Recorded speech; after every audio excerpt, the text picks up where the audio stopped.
Hello guys, sa lahat ng mga nagtatanong dun sa kung papaano yung perfect buhay ng engine.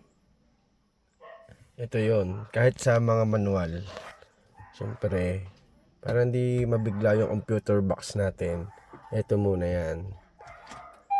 Ayan. Tapos isa pa, hintayin yung lumabas yung sa dashboard nyo. Bilang lang kayo ng mga 10 seconds.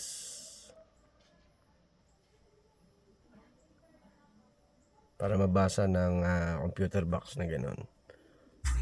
Tsaka nyo i-start. Para one click, hindi mabigla yung makina. Ganun yan. Oh. Diba? Oh. At tsaka sa aircon, bago nyo buhayin yan, everyday. Or sa gabi, kung gagamitin nyo, araw-araw naman, diba? Bilang lang kayo ng 10 seconds ulit.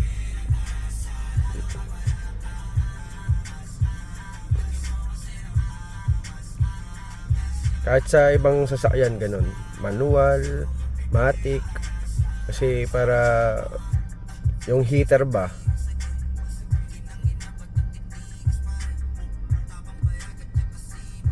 ayun, buhayin nyo na. Ayan, ganyan. So, salamat guys. Sana nakatulong ako sa inyo. Bye bye, good luck.